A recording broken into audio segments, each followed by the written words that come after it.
მოგესალმებით შტაბიდან გიო მელაძე, ლუკა წულაძე, ვაგრძელებთ ბიძინა ივანიშვილის სისტემაზე ლაპარაკს. გავიარეთ ინსტიტუტები, რომლებსაც ეხნობა ჩვენი მართვისთვის, რომელსაც იყენებს სხვადასხვა სხვადასხვა დანიშნულებით, მაგრამ მიზნით მართვისთვის და გადავდით უკვე სხვადასხვა, ასე ვთქვათ, ილეთებზე, ტრიუკებზე, ჯგუფებზე, რომლებსაც ის ასევე იყენებს მართვისთვის. დღეს მინდა ვისაუბროთ, ესეთ სახელი მოვიფიქრეთ, ვალით დაბმულები ან დავალებულები. გიო, მოგესალმები, რა სიტყვი? სალამი, კარგი, შენი იდეა იყო ახლა. ხო, შენი იდეა იყო ეგ თემა, მე მგონი ძალიან აქტუალური თემაა და რა ვიცი, ჩვენს პირად დაკვირვებაზე არ არის მარტო ხო ლაპარაკი, რომ ვამჩნევთ ამ ვალით დაბმულ ადამიანებს, ამაზე ძალიან ბევრი ინფორმაცია საზოგადოებაში ისედაც არსებობს და უბრალოდ მოდი ვცადოთ და ახლა აქტივიზმის ესე იგი ნაწილად განვიხილოთ ეს სისტემა, რას უკეთებს აქტივიზმს ზოგადად, აქტიურ მოქალაქეობას და ზოგადად მოქალაქეობის კულტურას, ეს ამდენი დავალებული ხალხი, ან ვალით დაბმული ხალხი, ან რა ვიცი, კიდე რამე სიტყვა იქნება თანდათან, ესე იგი სპონტანურად გაჩნდეს. მადლობა, მოკლედ, რა ვიცი, მე მგონი შენ უნდა დაიწყო, იმიტომ რომ შენი იდეა იყო. ხო, პრინციპში პირდაპირ გაგებით დავალებულებზეც არის საუბარი, არა მხოლოდ უბრალოდ დავალებულ ადამიანებზე, რომლებსაც რაღაცის ვალი აქვს, ხო? პირდაპირ, ასე ვთქვათ, კრედიტებით, ან პირდაპირ ვალით დაბმულები, მათ შორის საკმაოდ, მაღალი თანამდებობის პირები არ ვიცი, მაგრამ ეს საშუალო იერარქიის ტიპები, მე გამიგია, რომ ვალები აქვს და ეს ვალები აწუხებს. უთქვამთ ეგეთი რაღაცა, რომ აი 70,000, 80,000, 50,000 მაქვს ვალი და აი ეს არჩევნები თუ არ მოვიგეთ, ეგ საერთოდ გავკოტრდები. ასევე დარწმუნებული ვარ, არის იგივე სხვა ჯგუფებში რა. თვითმმართველობებში, ადამიანებში, რომლებიც ასფალტს აგებენ და იქ რაღაცა ამ ასფალტიდან მოპარული 10 სანტიმეტრი ჯერ კრიმინალს უნდა გაუნაწილონ, მერე სულს უნდა გაუნაწილონ, კიდე რაღაცა მეტი აღარ იპარება და კიდე მოსაპარე სანტიმეტრს, 3 სანტიმეტრს კიდე რაღაცაში ანაწილებენ და არ ყოფნით, კრედიტებია, მასიურად აქვს კრედიტები. ეს დაკრედიტებული, დავალებული ადამიანები კიდევ არიან, აი წინაზე ვისაუბრეთ, ხო, მასწავლებელი, რომელიც ასევე საარჩევნო კომისიებში არის, ხო, კომისიაში არის, ხო. მისი ოჯახის წევრი რომელიმე ადამიანი, რომელიც რაღაც სამსახურში მოაწყო და შვილი, რომელიც გამოაშვებინა ციხიდან, იმიტომ რომ რაღაც სუბუქ ნარკოტიკს თქვა დააკავეს, ხო? და ჩალი ჩობს რომ ძალით მოაწყო სამსახურში და ეს ყველაფერი ხდება რაღაც 300 ლარიანი სამსახურებისთვის, არ ვიცი, გავზომავთ ეს რამდენი ლარი სამსახურია, მაგრამ რაღაც უმნიშვნელო, ასე ვთქვათ, სამსახურებისთვის და ამ ყველაფერთან ერთად აქვს თითოეულ მათგანს აქვს ვალი, კრედიტი და ელოდებიან მდგომარეობას, როცა ერთ-ერთი ვალი გამოთავისუფლდება, რომ კიდევ დაიმატოს. და პრინციპში შებოჭილები არიან. მათ ერთი შეხედვით ისე ჩანს, რომ გასახანი არაა. იმიტომ რომ ნაბიჯი მარცხნივ, ნაბიჯი მარჯვნივ, ვიღაც გააბრაზზე, ვიღაცას აწყვენინე და всё, მოგადგა ვიღაც ოფიცერი და გითხრა, რომ აბა ეხა ზოზე ვალი დააბრუნა. არსებობს კიდე სხვანაირი დავალებულებიც, უფრო მორალური მხრიდან, ხო? დავალებული ადამიანები, რომლებიც შებოჭილი ყავს სისტემა. ხო, ეხა შენ რო გისმენ, ესე იგი, ერთი ინსტრუმენტი არის ფული, მეორე ინსტრუმენტი არის სტატუსი, სამსახური, თქვათ, და მესამე არის თავისუფლებით ვაჭრობა, ხო? იმიტომ რომ ძალიან ბევრი ადამიანი ყავს, რომელიც მოქმედი სისხლის სამართლის კოდექსის პირობებში კრიმინალია. არ ნიშნავს აუცილებლად, რომ ეს ტიპი არის საშიში ტიპი საზოგადოებისთვის, მაგრამ კანონისთვის კრიმინალია. აი მარტივად გეტყვი რას გულისხმობ რა. მაგალითად რაღაცა 9 გრამი რაღაც ნივთიერება აქვს ადამიანს ქიმიური, რომელსაც აქვს მათრობელი ეფექტი. ამის გამო შეიძლება რამდენიმე წელი პატიმრობა დაემუქროს ჩვენს სამართლებრივ სისტემაში. პარალელურად არის ადამიანი, რომელსაც მაგალითად ატომური ბომბის შესაქმნელად საჭირო მასალა უდევს სახლში. აი მაგ ტიპს, აი ატომური ბომბის პოტენციურ შემქმნელს შეიძლება უფრო ნაკლები სასჯელი ემუქრებოდეს, ვიდრე 9 გრამი მათრობელი ნივთიერების მქონე ადამიანს. ანუ, როდესაც ჩვენ ვლაპარაკობთ დამნაშავე, ხო? სინამდვილეში ეს სიტყვა უნდა დავაკავშიროთ კონტექსტთან, ეროვნულ სახელმწიფოს კონტექსტთან, ხო? იმ სახელმწიფოში რა ხდება, თორე შენთან დამნაშავე სხვათან შეიძლება უდანაშაულო იყოს. ეგ უნდა გვესმოდეს. ანუ დამნაშავე საქართველოს კანონმდებლობით შეიძლება დღევანდელ გონიერ დემოკრატიებში უდანაშაულო ტიპი იყოს რა.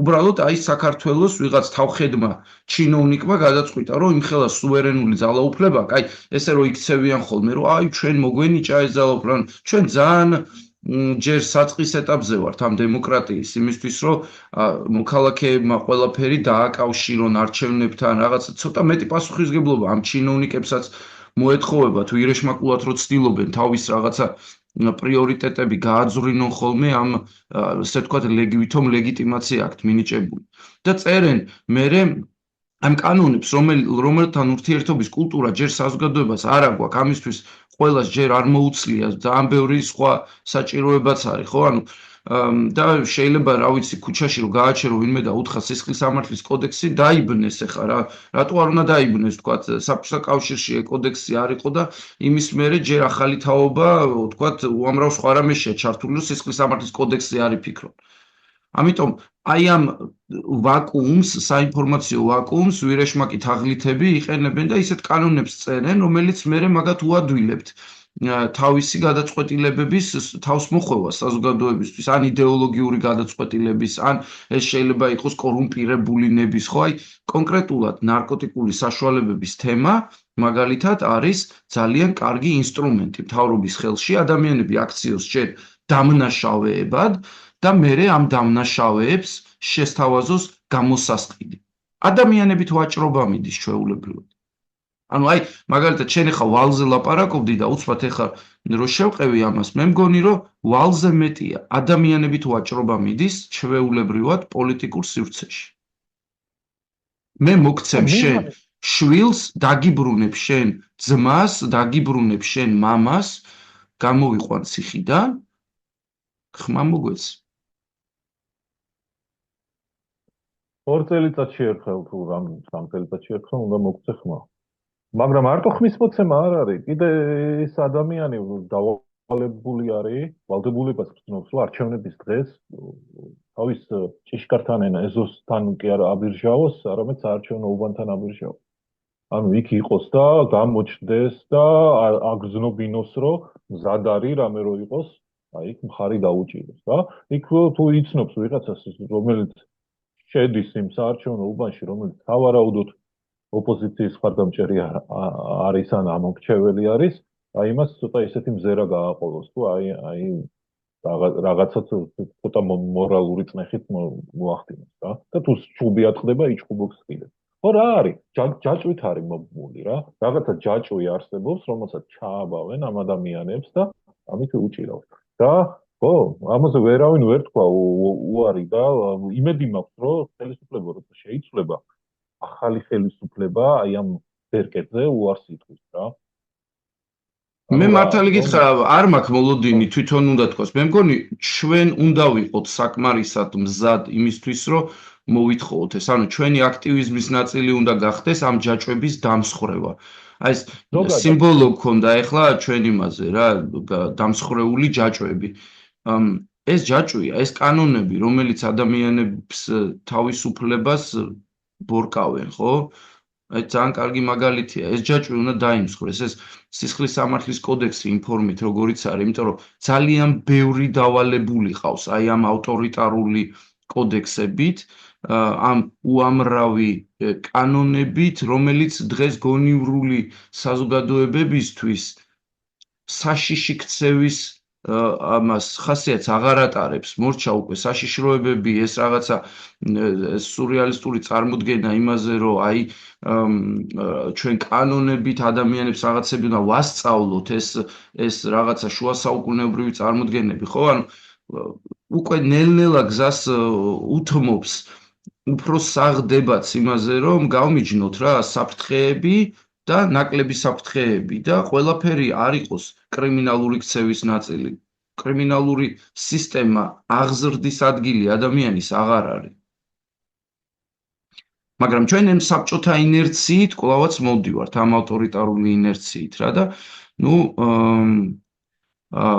მე მგონი ამაზე უფრო მეტი უნდა ვიფიქროთ, იმიტომ რომ რეალურად ვალში ვარდებით ნებისმიერ შემთხვევაში, როდესაც სახელმწიფო მოდის და აი გვთავაზობს უკვე იცი რა ხო არა საპროცესო ხო არ გავაკეთოთ რაღაც ანუ აი სახელმწიფოს აქვს ინსტრუმენტები იმისთვის რომ დაგავალოს ვალში ჩაგაგდოს ანუ შეუძლია დამნაშავე დაგარქვას მაგრამ ციხეში არ ჩაქსვას ხო და ეს ბერკეტები ჯანმრთელ საზოგადოებებში ჯანმრთელ სახელმწიფოებში ესენი შეიქმნა იმისთვის რომ ადამიანის თავისუფლება და სისტემის გამართული მუშაობა დაეცვა მაგრამ როგორც კი ამას ავტომატურად გადაიტან, თქვა ავტორიტარულად განწყობილ საზოგადოებებში და სახელმწიფოებში, ხო? ნუ საზოგადოებებში არ უფრო ერებში, ასე ვთქვათ, იმიტომ რომ ნუ სახელმწიფო და ერი რაღაცნაირად როგორც ერთი იდეის ნაწილი, აი ეს ავტორიტარული სისტემები ამ თავისუფლების მექანიზმებს შეიძლება ბოროტად იყენებდეს და აი ჩვენ ამას ვაკვირდებით რა. გეთახმების ზოგადად ასეთი ხელისუფლება არაფერს არ თმობს უფასოდ, ანუ დაძალების გარეშე. ანუ რაღაც წნეხს უნდა გზნობდეს და აი ამ რაღაცაში უნდა გაცვალოს რაღაცის დათმობა ხო. რა თქმა უნდა. და ეს ადამიანები არიან ჯაჭვით მიბმულები, რაღაც მორალური თუ მუქარით მიბმულები და ხო, როგორც თავიდან ვთქვი, მხოლოდ ფული და კრედიტი არ არის რა. თუმცა ესეც არის. ანუ მათ შორის ბიძინა ივანიშვილის ბანკიდან აღებული კრედიტებიანი ჩინოვნიკები არსებობენ. ხდები, ანუ აი ამ ქართუდან გამოგებული აბარა ეს ფული ძალიან მნიშვნელოვანი ნაწილია რა. ეხლა ჩვენ ხშირად ვლაპარაკობთ, რომ ფული გჭირდება, ანუ რა თქმა უნდა, ყველაფრისთვის ფული გჭირდება რა, მაგრამ რას ნიშნავს ფული გჭირდება? ანუ თულას რო დავიწყებთ, ხო? ეხლა მაგალითად კულტურებია, რომელიც ფულს ვერ თვლიან და ამბობენ, რომ აი ცოტა ფული და ბევრი ფული რა. რამდენი გინდა? აი ბევრი მინდა რა. მაგალითად მე მგონი რაღაცა დროს საერთოდ 10,000-ის ზემოთ არ თვლიდით, ვამბობდით რომ ბევრი იყო და მორჩა რა. ეხლა გაჩნდა მილიონი, მილიარდი რაღაცა, ხო? მაგრამ გვესმის რამდენია მილიარდი? გვესმის რამდენია მილიონი? ანუ შეიძლება ტიპს დღეს კონდეს მილიონი, ხვალ გაკოტრდეს მარტო იმიტომ რომ უბრალოდ რაღაცა მართლა დალია ეს ფული. ანუ რაღაცნაირად გააქვს რა ორთქლა ფული, არის ის ფულთან ურთიერთობა რა. მილიონი იხარჯება შეიძლება რომ გალიოს ადამიანმა და მილიარდი როცა არის უკვე ფული კარგავს თავის მნიშვნელობას. ასე გამიგია ფიქრობ.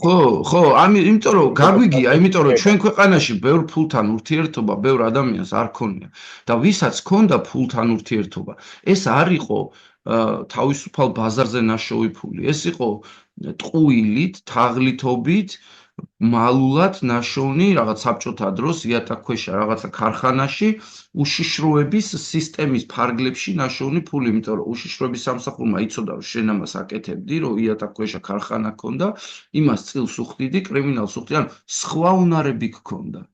დღეს ძალიან ბევრი ამბობს რომ ამაყობენ აი რაღაცა ცეხავიკური წარსულით რომ ვითომ საბჭოთა კავშირს ებრძოდნენ ეს ცეხავიკები არაფერს არ მგონია რომ ამას ებრძოდნენ ფულს აკეთებდნენ რა კორუფცია იყო ნახეს რომ კეთდება აკეთებდნენ ამ ფულს და ხო რა ვიცი ხა ეს არ იყო კონკურენცია თავისუფალი ბაზარი და ასე შემდეგ ამიტომ ბევრს არ ქონდა რა თქმა უნდა ფულთან შეხება და ძნელია როცა კულტურა არ გაქვს ფულთან ურთიერთობის ფული გონივრულად მოიხმარო. ამიტომ, რა თქმა უნდა, ცუდი მთავრობის ხელში და ივანიშვილის მთავრობა ხო ეს ხო ბანკის მთავრობა, ანუ ეს სულ ივანიშვილს რომ გონია უყურებს თქო საზოგადოება, ბანკს ხედავენ, რაღაც ქართული ბანკი და აი მიყვალ ამ ქართულ ბანკში და კრედიტს იღებ იმისგან.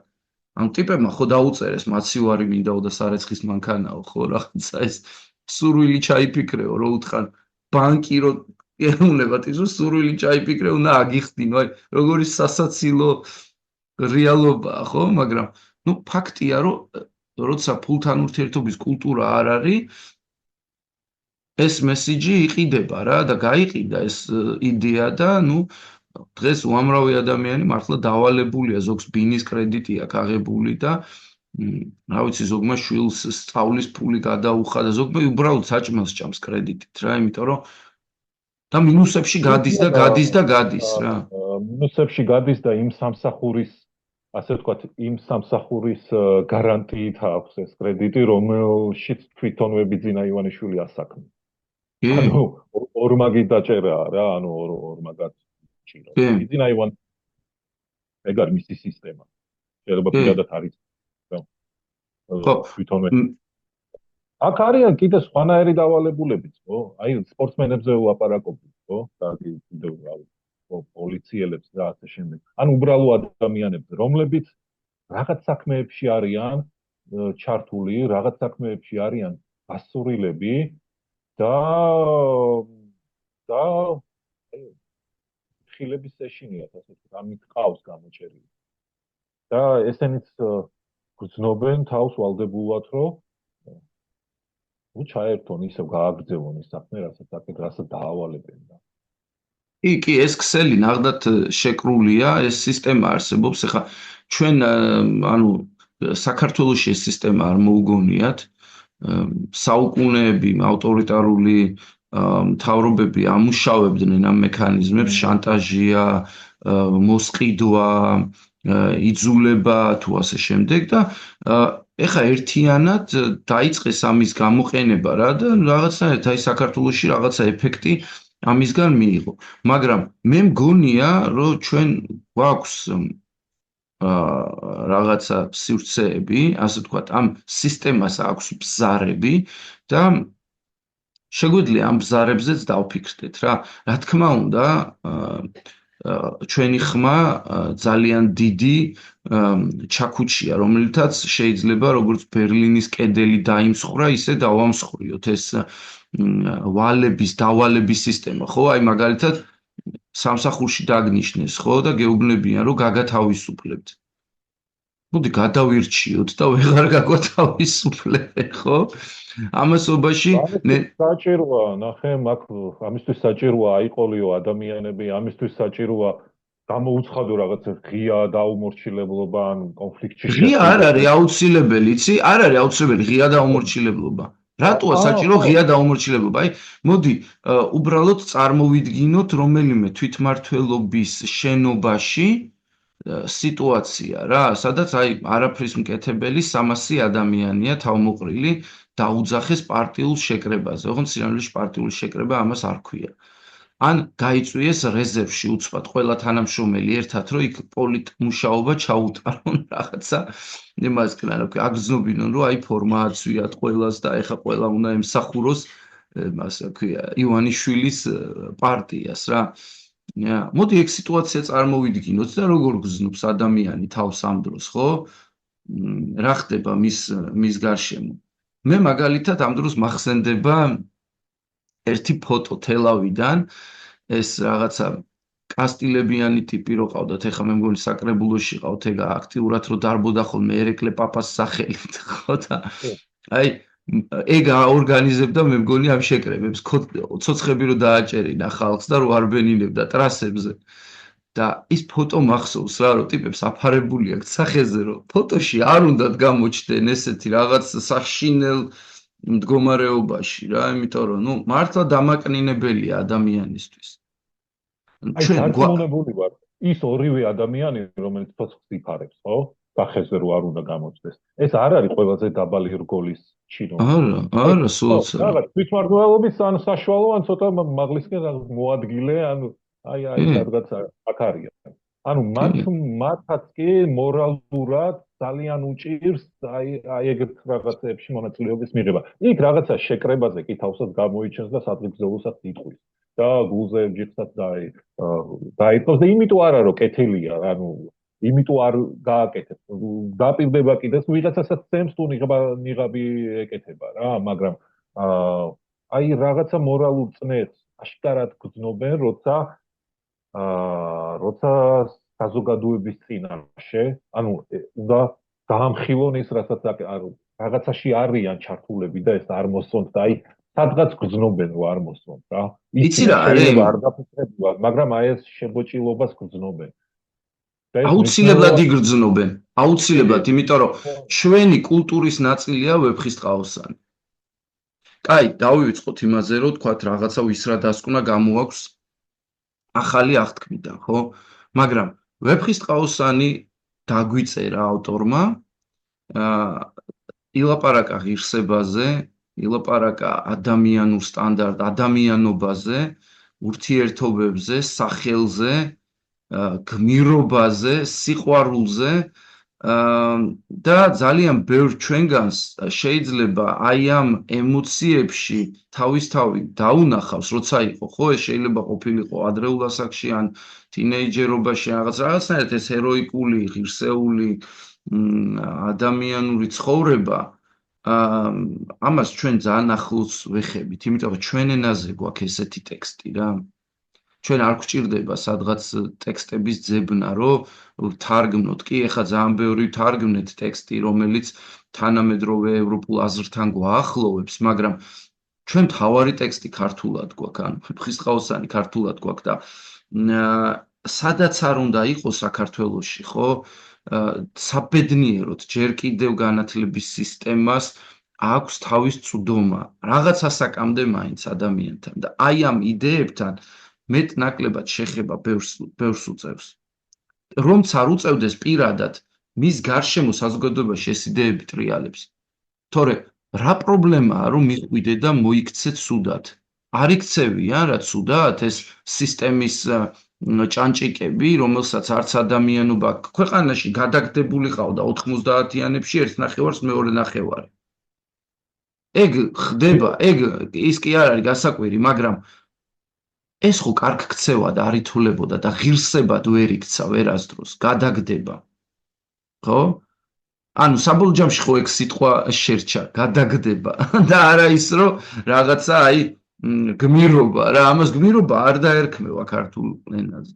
იმიტომ რომ არ არის ეგ ჩვენ კულტურაში. დაპყრობა ან სამხედრო ტყუილი. ჩათალახობა, ხო, ჩათალახობა დაერქმევა ყოველთვის. არა მგონია რომ აი ჩვენ ძალიან სხვათა შორის მეორე კიდე მაგარი ტექსტი გვაქვს რა. აი რომ ვეფხი და მოყმის ტექსტი. ვეფხისტყაოსანს თუ აცდი, ამ ტექსტს ვერ ცდები, ამას ძალიან ადრე გიკითხავენ და შენი მტერი გეცოდება რა.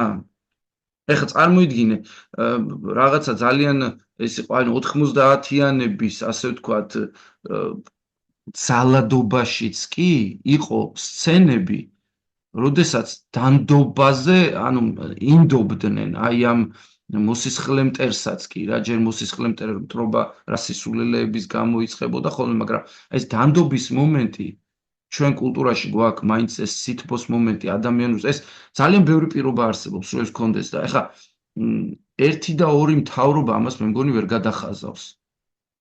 ამიტომ ცოტა მეშინია კიდეც მაგის. ნამეტარი ვინდობთ ხოლმე ვიღაცები.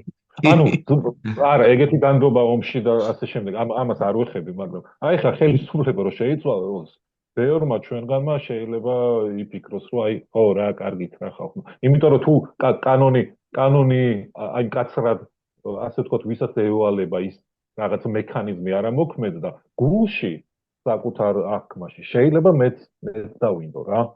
აი იმიტომ რომ აი გასაცოდავებულ სახეს უკვე რო გაჩვენებს, როცა აღარ არის ხელისუფლებაში და ეს აღარ აქვს რა მომწოლი სიფათით აღარ გიყურებს და თვალებით აქ ჩაგრავს, ხო? და გასაცოდავებული არის და აი გიყვება რომ ქონება დაკარგა და სინამდვილეში ვალი ქონდა და ასე შემდეგ რომ სინამდვილეში მსხვერპლი იყო. შეიძლება ადამიანურად აპატიო კიდეც რა. მაგრამ აი ხო, აი ცოტა მაშინებს ხოლმე საკუთარ თავში სხვათა შორის. იმიტომ რომ ვიცი, რომ აი ამის პატიება არ შეიძლება, მაგრამ აი ხო, რაღაცა ოღონდ აი ფოტოებს უყურე ეს ახდენს ხოლმე ცივილიზაცია და გავლენას. ხო, ცივილიზაცია და ცივილიზაციის მიღმა, ანტიცივილიზაცია რა არის, ხო? ჩვენ უნდა ვილაპარაკოთ კანონებზე. ჩვენ უნდა ვილაპარაკოთ სამართლიან სასამართლოზე. ნებისმიერმა, ვისაც აქვს ბოროტება ჩადენილი საზოგადოების და ჩვენი ახლად შექმნილი სახელმწიფოს და კონსტიტუციის მიმართ, პასუხი უნდა ააგოს კანონით გათვალისწინებული წესით. და მორჩა, ანუ არც მეტი, არც ნაკლები. მაგრამ, რა თქმა უნდა, აქ ყოველთვის არის პრობლემა, იმიტომ რომ აი მე ვალი მაქვს და ჩემი შვილები ჭამდნენ და ამის გამო იძულებული ვიყავი, ხო? იცი რა არის? ეს არგუმენტი რაღაცნაირად თან მესმის და თან ვფიქრობ, რომ მისი ოჯახი რო იღებდა და სხვა ოჯახს ართმევდა, ეგ არ ითვლება? სხვა ოჯახი რო გაუბედურდა, იმიტომ რომ ამან ფული მოიპარა, ეს ფული ვალად დაგვედო ეხლა ყველას და ჩვენ ხო ვიცით რომ აი ამ ვალები ივანიშვილის ჯიბიდან კი არ მოდის. ეს ჩვენი მზარდი ეროვნული ვალია, რომელიც რაღაცა ადამიანების რაოდენობას ემსახურება, რომ მათ თქვათ ეს ხელფასები აიღონ არაფრის კეთებაში. ეს ხო ვიცით. ასე რომ, მოდი ამაზეც ვიფიქროთ, ანუ მათაც იფიქრონ, ვინც ამ ვალებს იღებენ, ხო? მესმის არის ერთი ჯგუფი ადამიანების, რომელიც ვერ სწავლობს, უჭირს სწავლა. რაღაცნაირად ცხოვრებაში დააკლდა მაგ ასე ვთქვათ მიმართულების განვითარება და ეხლა 30 წლის ასაკში უჭირს, რომ რამე ახალი ისწავლოს და ამიტომ იძულებულია ჩამოეკიდა ამ მთავრობის მითითებებს და ამით ცხოვრობს რა. მაგრამ მოდი დავფიქრდეთ, რომ ყველა ჩვენი პატარა ნაბიჯი გადასადგმელი გვაქვს და იქნება დავაძალოთ თავს და რაღაცა ვისწავლოთ, რომ სახელმწიფო ბიუჯეტზე, აი ამ ყალბ სამსახურზე არ ვიყოთ ჩამოკიდებულები. იქნება რამე უნარი განვივითაროთ. ანუ როგორ შეიძლება შევქმნათ არაფრის კეთებით, ხო? მე დარწმუნებული ვარ, რომ ძალიან ბევრი ისეთიც კი, რომელიც აი ძალიან ფეხებზე მკიდია განწყობას ასხივებს, ხო? აი რაღაცა რომ არაფერი არ აინტერესებს და შექმნის იდეა მასშიც არის. უბრალოდ შეიძლება უიმედოა, რომ მე არ შემიძლია, არ გამომდის. აი ამაზე შენდება ეს ვალების ეკონომიკა რა, შენ არ გამოგივა. დებილი ხარ, ჩმორი ხარ, უსაქმური ხარ, უუნარო ხარ. აჰა, აიღე ეს რაც გადმოგიგდე და ამით იცხოვრე. ანუ ეს არის ადამიანების ფაქტიურად დაკნინება პირველ რიგში და მერე ვალით დატვირთვა. მოდი დავინახოთ ამ შორის კავშირი და ვცადოთ, რომ ახალი ტიპის სახელმწიფოს შექმნაზე ვიფიქროთ რა, რომელშიც გავიაზრებთ ამ ტკივილს, რომ ჩვენი თანამოქალაქეების უდიდეს ნაწილს უბრალოდ კონკრეტული რაღაცების ცოდნა არ აქვს, სჭირდება ეს ცოდნა, უნარები და ჩვენ გვჭირდება პოლიტიკა, რომელიც იმუშავებს იმაზე, რომ ადამიანებმა უნარები განივითარონ. პროფესიები შეიძინონ. ვალის თემაც ამით მოიხსნება რა, მაგრამ ამაზე უნდა ხო ლაპარაკი სჭირდება ამას, ხო ფიქრი სჭირდება, რომ ეს იქცეს პოლიტიკად, ანუ ყალბი სამსახურების შექმნა კი არა სახელმწიფო უწყებებში. აი კონკრეტულ ადამიანებზე ორიენტირებული მაგალითად კვალიფიკაციის ამაღლების რაღაცა პროექტები. რომელშიც ეხლა იდება მაგალითად მაგ პროექტში 1 ლარი და აი ამ არაფრის მომცემ სამსახურებში იდება 10,000, აი შეფარდება განათლებაში, კვალიფიკაციაში და მაშინ რა ქვია, ნაჩუქარ ფულს შორის, რომელიც კი შეიძლება დღეს მოქმედებს ეს ნაჩუქარი ფული და საერთოდ არ ვეწინააღმდეგები იმას, რომ ეგრევე შეიძლება ჩახსნა ეს რა, ბევრისთვის ეგ არის, შეიძლება სასიცოცხლო, ხო? რაღაცა დროს შეგიძლია გააგრძელო, მაგრამ მოდი ხედვა შევქმნათ, როგორ ჩაეხსნას ეს ხალხი ამ არაფრის მომცემ სამსახურებს, როგორ შეიძინონ უნარები, გადავიდნენ თქვათ ახალ ეტაპზე და შექმნან თვითონ დოვლათი და აი ამ ვალით მართული დემოკრატია ერთხელ და სამუდამოდ რაღაცნაირად გადაიშალოს ჩვენი ყოფიდან. ბატონო, ზოგადად თუდად მოქცევა და ჩახლახობა შეიძლება არ იყოს თუდად მოქცევა, არ ერქვას, აი თუ შენ ნაჭუჭი ხარ ჩაკეტილი.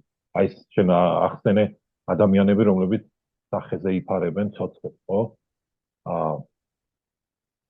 სანამ ეს ადამიანები თავის ნაჭუჭში არიან და სანამ ინფორმაცია დარწმუნებული არიან, რომ ინფორმაცია არ გამოდის მათ საქმეებზე და სანამ ჩვენ შიგნით არ ვიხედებით და ღიად არ ვამბობთ, რასაც ვხედავთ და რასაც ვფიქრობთ და იმაზე რომ ვიცით რა ხდება.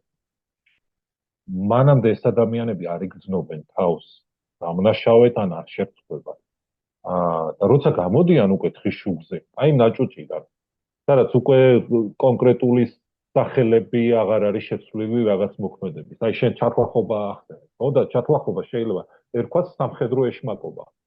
ხო? ანუ რაღაცა ნაჭუჭი რა, როცა აი მტერი მოიწვიე, რაღაცა ვითომ ქორწილი უნდა ქონდეს და გამოხვედი და დახოცე. აი თუნდაც მოქცევაც არის, ნაძირულობაც არის და სამხედრო ეშმაკობაც არის. გააჩნია რომელი კუთხიდან შევხედავ რა.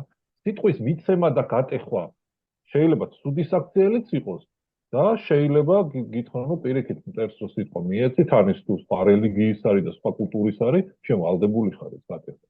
ანუ ესეც შეიძლება დავინახოთ, მაგრამ ესენი უნდა გვესმოდეს რომ პატარა ნაჭუჭი არიან და იმ ნაჭუჭში როგორც არ უნდა შეუცვალონ სიტყვებს მნიშვნელობა აქეთ უკვე ნამდვილ ცხოვრებაში, აი დღის შუქზე რო გამოდიან, აი ამას ხედავენ და გრძნობენ და უნდა გრძნობდნენ 10 მაგად და უნდა უწევდეთ, ხო, აი ამ ცოცხლის აფარება.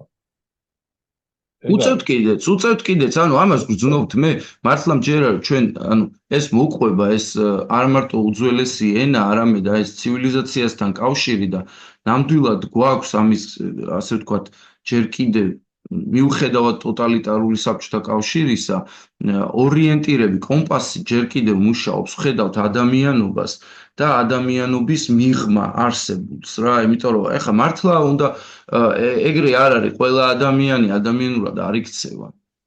აი ეს რა ქვია, კრიმინალებმაც კი სცადეს ეს სიტყვა იმდენად უნდათ ამ სიტყვასთან ახლოს ყოფნა, რომ ერთი პერიოდი კანონი როცა მუშაობდა ამ კრიმინალური სამყაროს წინააღმდეგ, რო ეკითხებოდნენ ვინ ხარო, ამბობდნენ ადამიანი ვარო, ან კი აღარ ამბობდნენ ქურდი ვარო და ისა რა ქვია, რა ვიცი, ყაჩაღი, რასაც ამბობდნენ. ხო, ანუ ადამიანი ვარო ამბობდნენ. ადამიანურობასთან ახლოს ყოფნა ყველას უნდა. მართლა მე მგონი ეს არსებობს და ეს ძალიან სერიოზული ჩვენი სიმდიდრეა, რომელზეც უნდა დავაშენოთ რა ჩვენი მომავალი. ოღონდ პარტიას ერქვა იმედი თესავდა უიმედობას. პარტიას ქვია ოცნება თესავს ვირეშმაკობას. ანუ უნდა გვესმოდეს, როდის ვართ ხაფანგში, როდის გვატყუებენ, როდის აღარ უნდა მივენდოთ ვიღაცას, იმიტომ რომ მე მგონი მართლა ცოტა გულუბრყვილო ხალხიც ვართ და აი ამ ჩვენი ვალებში ჩათრევა ამანაც გამოიწვია რა, ამ გულუბრყვილობამ.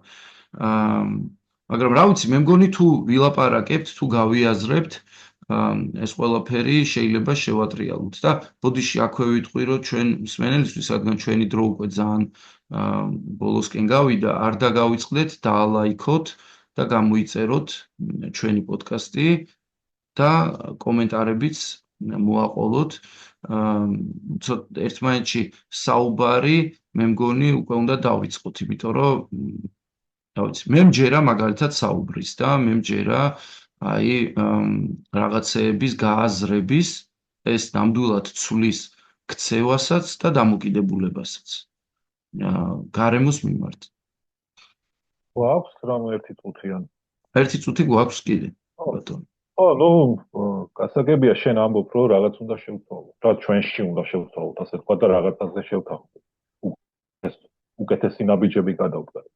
ნუ, მაგრამ ჯერ ეს რაღაცა ხაფანგი თუ ეს სისტემა თუ ეს რაღაც ჯაჭვები და ეს გორგოლაჭი აბლაბუდა უნდა დავშალოთ. აი ეს უნდა გავითავისუფლოთ ამისგან თავი და მე რა თქმა უნდა დავჭდეთ და რაღაცაზე შევთანხმდეთ. ფიქრი ახლავე შეიძლება, მაგრამ ხო, აი ესენი ეს რეჟიმი გვაქვს მოსაშორებელი. სხვანაირად წინსვლა არ იქნება. სხვანაირად ვივლით უკან და ვალებით დაგვემატება.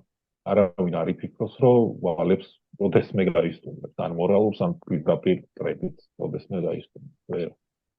თუ კრედიტს გაისტუმრებს, მორალური ვალი დაემატება. ანუ სხვანაირად იქნება ჯაჭვური. ეგ არის.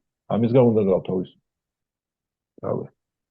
ბატონო, კი ბატონო, მე მგონი მნიშვნელოვანია, რომ ამაზე ცოტა მეტი ვიფიქროთ და ცოტა მეტი ვილაპარაკოთ, გავიაზროთ, ვთქვათ, რომ არა უშავს მსხვერპლი შეიძლება ყველა იყოს, მაგრამ რაღაცა დროს ნაბიჯის გადადგმა შეიძლება რა. ყოველთვის შეიძლება ნაბიჯი გადადგა ნათელი მხარისკენ და არასდროს არ იქნება გვიანი. აი, ამ არჩევნებზე მისვლით და ივანიშვილის ჯაჭვების დამსხვრევით ეს იქნება ძალიან მნიშვნელოვანი ნაბიჯი გადადგმული ნათელი მხარისკენ და მე მგონი აქ უკვე უნდა დავემშვიდობოთ ჩვენს მსმენელს. მომავალ შეხვედრამდე.